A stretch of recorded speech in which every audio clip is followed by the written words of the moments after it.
Hello viewers, কেমন আছেন সবাই?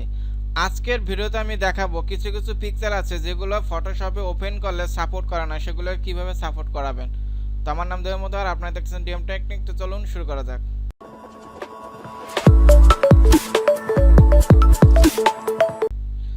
একটা পিকচার আমি নামিয়ে রেখেছি, যেটা আপনার ফটোশপ ওপেন করলে দেখেন কি লেখা আসে। could not complete your request because of a problem parsing the jpeg data, অর্থাৎ সাপোর্ট করতেছে না।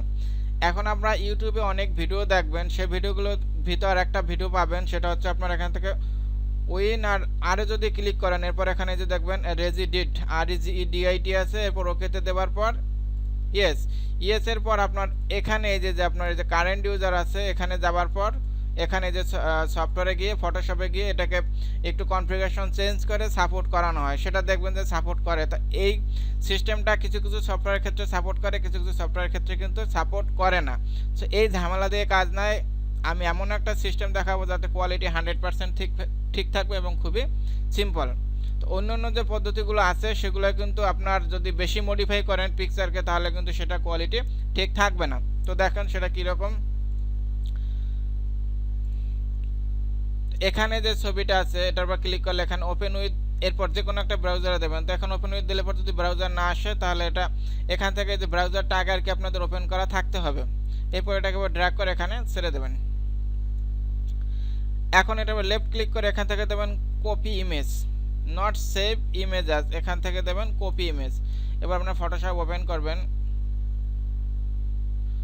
ফটোশপ ওপেন করার পর ফাইলে গিয়ে নিউতে ক্লিক করবেন। আপনারা এখানে কোনো সাইজ কম বেশি দেবেন না। এটার সুবিধা হচ্ছে দেখেন এখানে যে আমি এখানে যে কপি ইমেজ দিছি, কপি ইমেজ দেওয়ার সাথে সাথে এখানে যে সাইজটা আসছে সেটা যদি আপনি এখানে ফাইলে গিয়ে ক্লিক করেন, তাহলে সেম সাইজটা এখানে অটোমেটিক ফটোশপ আপনাকে দিয়ে দেবে, কিছু করার দরকার নেই। এরপর কন্ট্রোল ভিতে প্রেস করবেন, দেখেন সেম সাইজ হয়ে গেল। এরপর এই দুটো লেয়ারকে একটা লেয়ারে করবেন, কন্ট্রোল ইতে প্রেস করবেন। এরপর এটাকে আপনি সেভ অ্যাজ দিয়ে সেভ করে রাখলেন। ওকে, এখন দেখে এটা আপনার সাপোর্ট করলো কিনা।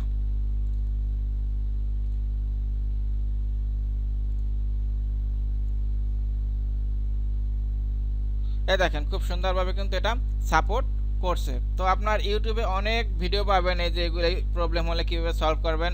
আই থিঙ্ক এই যে আমি সিস্টেমটা দেখালাম এটা সবচাইতে ইজি, এবং এর যে কোয়ালিটি, ছবির যে কোয়ালিটি 100% ঠিক থাকবে। তো এই ছিল আমার ভিডিওটা বুঝতে যদি আপনাদের কোনো সমস্যা হয় তাহলে অবশ্যই কমেন্ট করবেন, আমি রিপ্লাই দেবো। ভালো থাকবেন সবাই, নিজের খেয়াল রাখবেন। Thank you, bye, take care.